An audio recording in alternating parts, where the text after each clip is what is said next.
Lieutenant General George S. Patton. This is the greatest battle implement ever devised.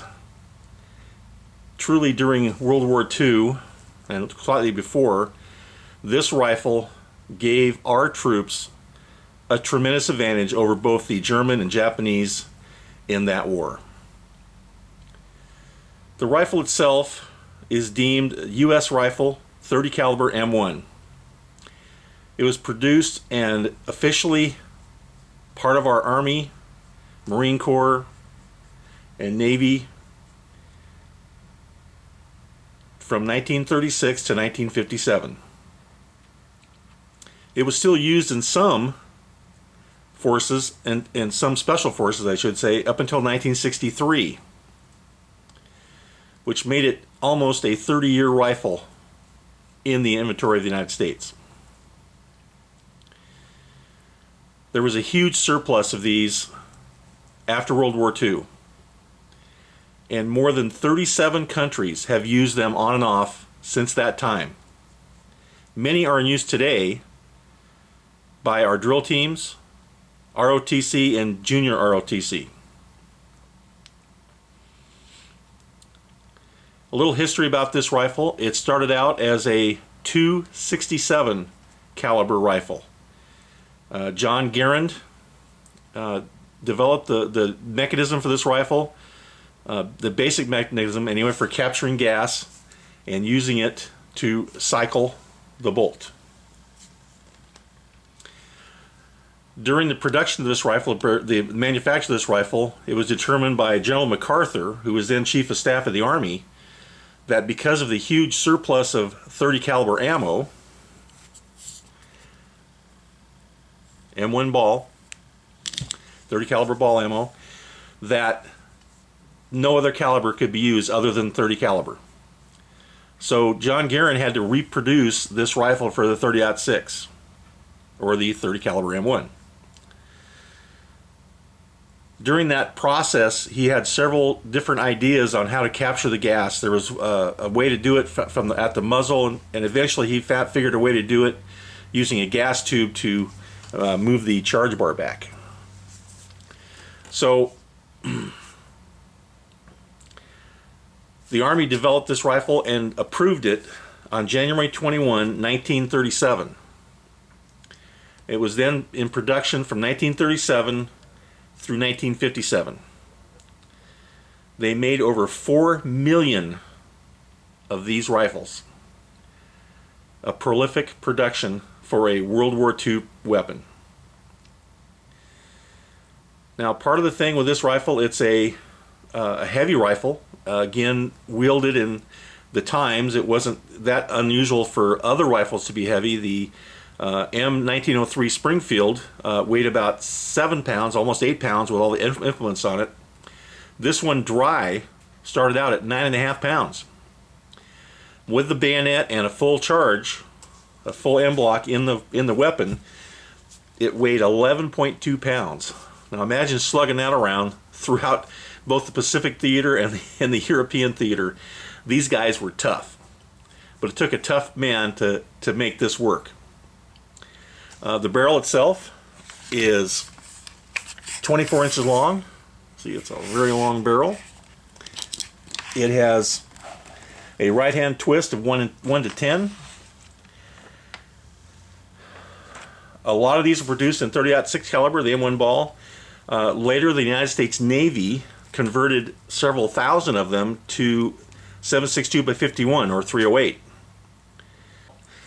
The thing that's unique about the M1 is that this cartridge was designed for the bolt-action rifle, an older style bolt-action rifle. So in order to make this work, he had to reduce some of the design features so that it would accept this particular round, the M1 ball. This has a maximum speed of 2,800 feet per second and a chamber pressure of less than 50,000 psi. So if you are reloading these for the M1 Garand, you need to find a load that is below those specifications. Now my loads, these are reloads here, my loads are around 2,700 feet per second using IMR 4064 and I use a 150 grain ball round. Of course, with the end blocks here, we just set them up and use them that way. So, you know, a lot of interesting facts about this rifle. Again, used by 37 countries. I mean, we exported thousands of these to, I mean, you name it, Uruguay, Israel, everywhere around the world, these were used. In fact, during the war, during World War II, both the Japanese and the German captured some of these and tried to produce their own. The Japanese made I believe it's a Type 5 semi-automatic rifle, which never saw action, but it was in a production stage. Had the war gone on, they might have gotten to it, but they were still using bolt-action rifles. And we fortunately had this great weapon to use as a fighting device in the war. It even saw limited use in Vietnam. In the early stages, the guys that were over there, because Vietnam in those early years got some of these, that's what they trained the Vietnamese with, is they trained them with the M1 Garand. And you can still buy ammo today. Federal makes American Eagle ammo specifically for the M1 Garand. And it's a lower velocity, lower pressure, I should say, not lower velocity, but lower pressured round that works well for the M1. So you can see it's 150 grain full metal jacket in 30-06. So it's still made today, the ammo. You can buy it, you can find it everywhere. What you do not want to use is current manufactured ammo for today's firearms. It's too high pressure and you will damage the operating rod. There's too much pressure and it'll kick this back too hard and it will damage that rod. So do not use current, brand new, out of the box Winchester, Remington, or even Federal ammo that is full pressure. You will damage it. Okay, I wanted to show you the proper way to load these. There's a couple ways to do this. You can do it individually by putting a single round in there. First thing is to make sure your action is all the way to the rear. See how it locks in there? And the best way to do it is to set this on top, put your hand on the bolt like this, and then feed that in till it clicks. And then you shove it up like that. Okay? Now if you need to unload this with a partial mag, like we're going to do here, you're going to put it all the way back, you're going to push your release button right here on the side, snaps it right out of there. Okay? So relatively easy once you know the operation, but you do not want to stick it in there without having your hand on this bolt here. You get what's called M1 thumb, because what happens is as this goes down and locks in, the bolt can go forward and you will end up with the thumb pressed up in here all mashed up. So we're going to hold this, push this down, and you can see how hard that goes closed. If you got your thumb in there, you can obviously see how much that's going to hurt. There's a pretty good spring holding this back, so make sure you got your thumb out of there. So again, this is not locked. See how the bolt is partially protruding here? That is locked back. Okay, so here, pressing down, and we're going to release the bolt. All right, there you go.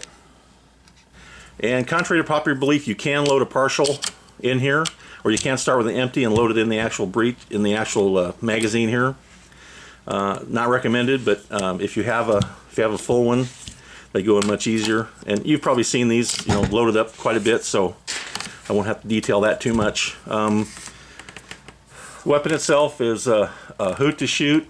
I've included some video here how to different times we've gone out shooting with it. It's just a lot of fun. Cleaning it's pretty simple. Just keep the breech open. You're going to feed your wad through there. I use the bore snake for this, and it just feeds right through and cleans it up that way. You can take it completely apart. There's a video.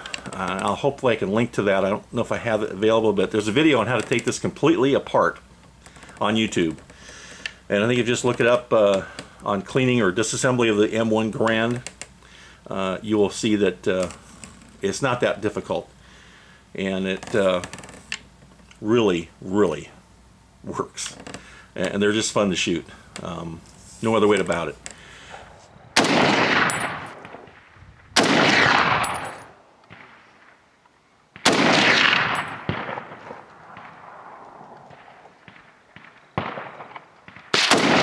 There, you got it.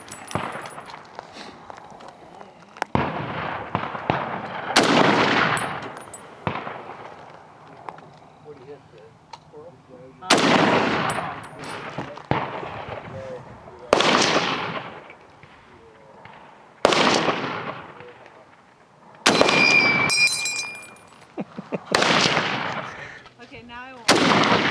Babe, you want to go?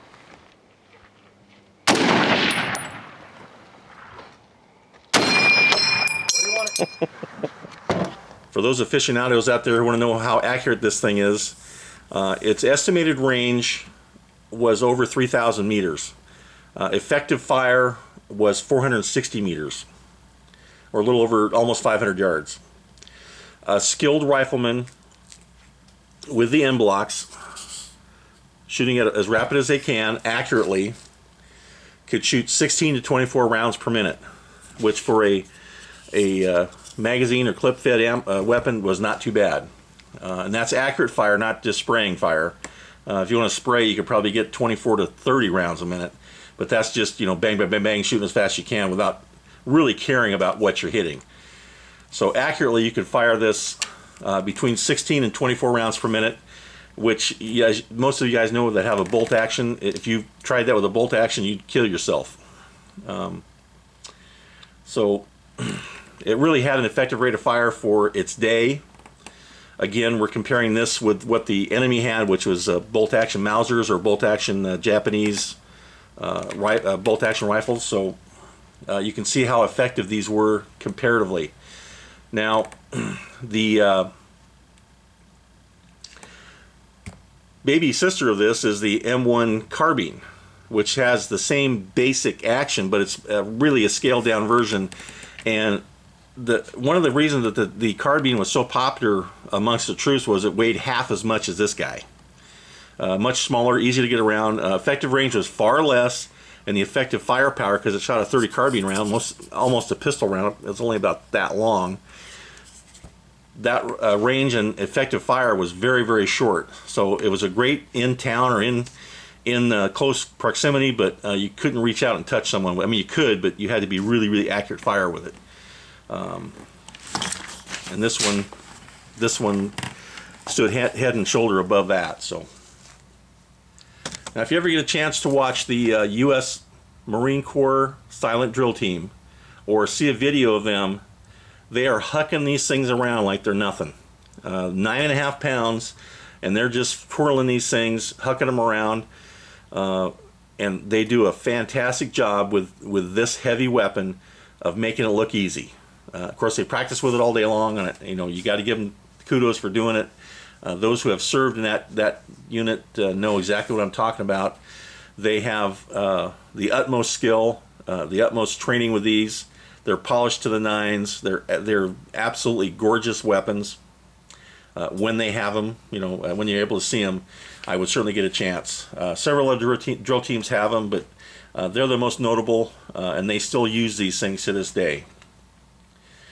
So just wanted to give you a kind of a heads up on the M1 Garand.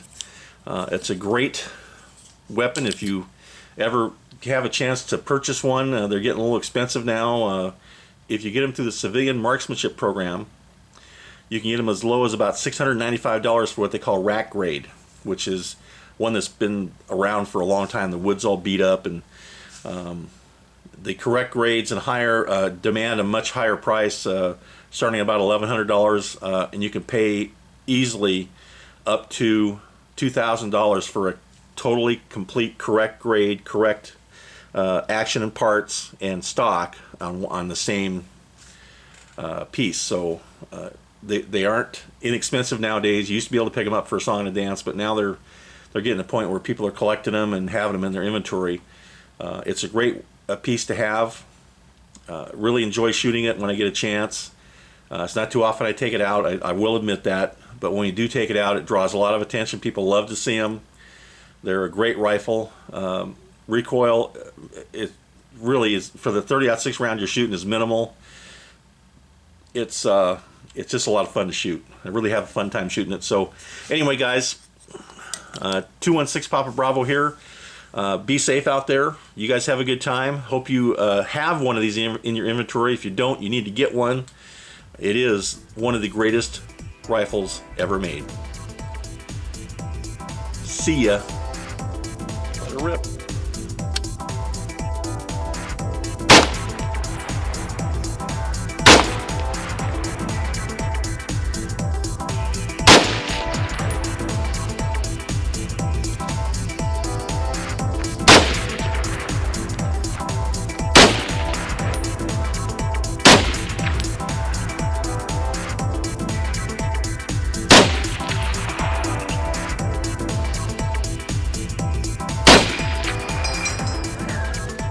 Love that sound. Hit me in the head.